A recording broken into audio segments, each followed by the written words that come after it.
Hello students. तो आज हम लोग न्यू अपना मॉड्यूल स्टार्ट करेंगे, मॉड्यूल 3, जो कि है इन्फ्लेशन। तो आप वीडियो को लास्ट तक ज़रूर देखिएगा। हम इसमें इन्फ्लेशन के अंदर कौन कौन से टॉपिक्स होते हैं, न्यू टॉपिक्स और जो बहुत ही टिपिकल टॉपिक्स हैं उन पे डिस्कस करेंगे। तो let's start.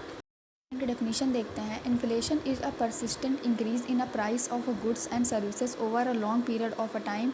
It is a situation in which too much money से चेजिंग टू फ्यू गुड्स।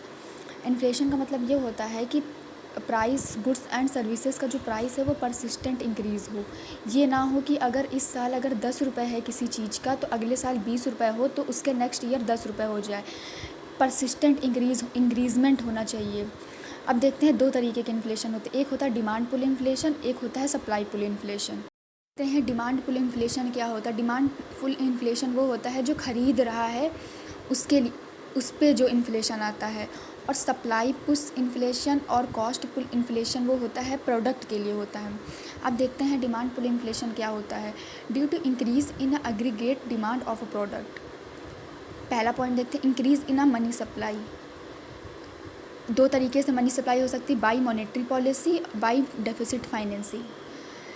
अब direct tax reduction due to reduction in personal disposal income increases demand increase in population.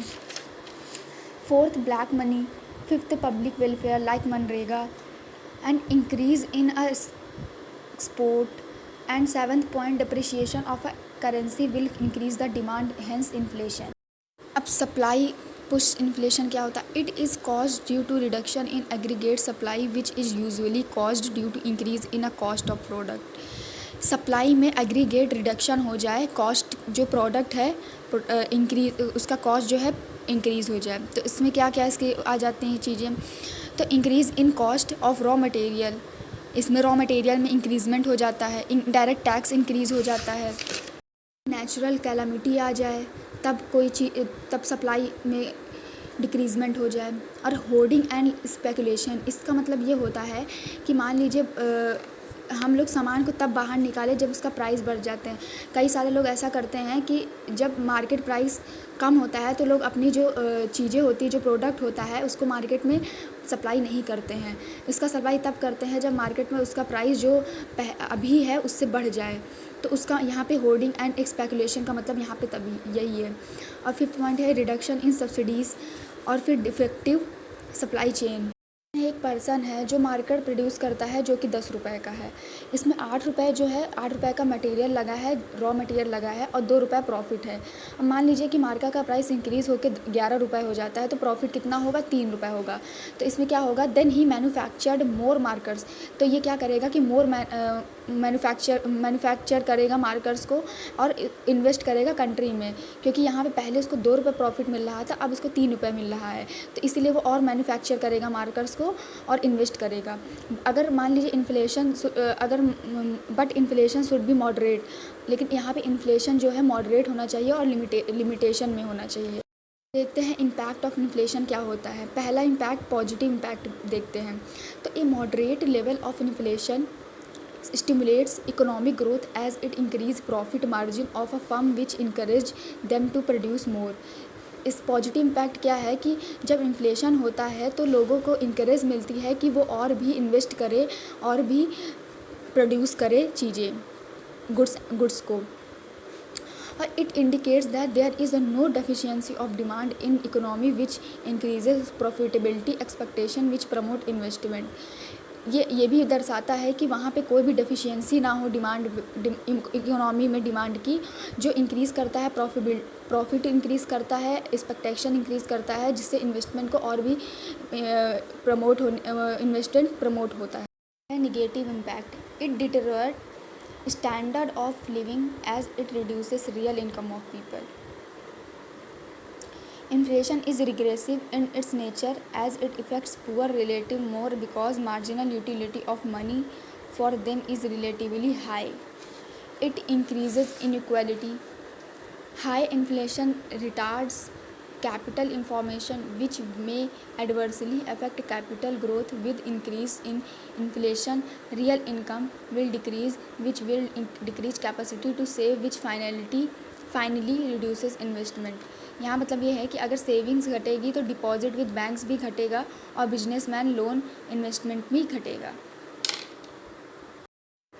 High level on inflation retards economic growth as it induces government to adopt contradictory fiscal and monetary policy. यहाँ पे ये बोला गया है कि अगर inflation बढ़ेगा तो गवर्नमेंट जो होगी वो कॉन्ट्राडिक्शनरी फिस्कल मॉनेटरी पॉलिसी लेगी, अडॉप्ट करेगी. फिर it distorts resources allocation by diverting inefficient resources in the economy. अगर इन्फ्लेशन बढ़ेगा तो लो क्वालिटी का भी प्रोडक्ट रॉ मटेरियल यूज़ करना होगा. फिर ये पॉइंट ये कहता है it discourage tax compliances increase in tax evasion. अगर इन्फ्लेशन बढ़ेगा तो इंक्रीज़ होगा, अगर इन्फ्लेशन बढ़ेगा तो टैक्स इवेजन भी इंक्रीज़ होगा. It promote hoarding and speculation. मतलब कि वही पॉइंट है कि जब प्राइस इंक्रीज़ हो तभी सामान की सप्लाई को बढ़ाया जाए, मतलब तभी सामान को गुड्स को बाहर निकाला जाए, मार्केट में सप्लाई किया जाए. It will increase balance of payment situation as exports will decrease, hence it will increase trade deficit. अब नेक्स्ट पॉइंट है मेजर टू चेक इन्फ्लेशन. दो तरीके से चेक कर सकते हैं, एक मॉनेटरी पॉलिसी के थ्रू, एक फिस्कल पॉलिसी के थ्रू. अब देखते हैं कि फिस्कल पॉलिसी के थ्रू कैसे चेक करते हैं. Increase direct tax in case of inflation. In case of inflation government should reduce indirect tax. Public expenditure should be reduce in case of inflation. अब देखते हैं कुछ टर्म्स हैं इन्फ्लेशन में जो कि बहुत कन्फ्यूज़न क्रिएट करते हैं, तो अब उनको समझते हैं. पहला है इन्फ्लेशन, दूसरा है डिफ्लेशन. इन्फ्लेशन तो आप समझते ही हैं कि persistent increase in price for a long period of time. उसी तरह डिफ्लेशन भी होता है persistent decrease in price over a long period of time. फिर सेम स्टैगफ्लेशन ये होता है stagnation plus inflation. It is a situation in which high inflation exist along with stagnation. It is generally raises dilemma in minds of economic policy makers because action designed to lower the inflation will decrease employment and growth. Inflationary gap क्या होता है? It is a situation in which aggregate demand is more than overall productive capacity of a country. अगर demand ज़्यादा है और productivity कम है उसे ही inflationary gap कहते हैं. डिफ्लेशनरी गैप क्या होता है? It is a situation in which aggregate supply is greater than aggregate demand. इसमें क्या और it will lead to deflation even recession. इसमें सेम है कि पहले इन्फ्लेशनरी में क्या था, डिमांड ज़्यादा है लेकिन प्रोडक्टिविटी कम है. इसमें सप्लाई ज़्यादा है लेकिन डिमांड कम है. क्रीपिंग इन्फ्लेशन 0 to 3% इन्फ्लेशन होता है. वॉकिंग इन्फ्लेशन 3 to 10% होता है. रनिंग इन्फ्लेशन मोर देन 10% होता है. Hyper inflation very very high inflation होता है. डिप्रेशन देखते हैं. It is the situation caused by extreme reception for a longer period of time. During depression price falls and unemployment will be at peak. WPI क्या होता है? Wholesale price index. Index means यहाँ पे क्या है? To measure the change. पहला point देखते हैं. It shows general rate of inflation in the economy. It is based on a wholesale price of selected commodities of the selected market. It doesn't take into account services. It estimated on the monthly basis. It estimated by Office of Economic Advisory, Ministry of Commerce. Other components of WPI. Primary articles is a major component of WPI articles. Further subdivided into food articles and non-food articles. Food article include items such as cereal, paddy, wheat, pulses, vegetables, fruits, milk, eggs, meat, fish, etc. Non-food articles includes oil, seeds, minerals, crude oil, petroleum. The second major basket in WPI is fuel and power, which tracks price movement in petrol, diesel and LPG. The biggest basket is manufactured goods. It spans across a variety of manufactured products such as textile, apparels, papers, chemicals, plastic, cement, metals and more. Manufactured goods basket also includes manufactured food products such as sugar, tobacco products, vegetables and animal oil and fat. PI क्या होता है? Consumer price index. It measure and shows impact of inflation on people. It is used for a grant of daring allowance. It is calculated on monthly basis. Weight is based on a consumption data of NSSO.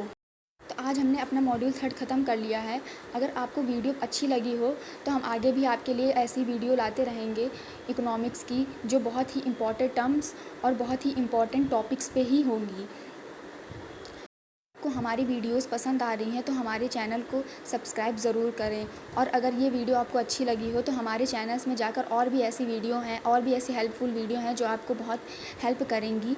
तो आप मेरे इस video को like करें और ज़्यादा से ज़्यादा हो सके शेयर करें। Thank you all for watching this video and bye, take care.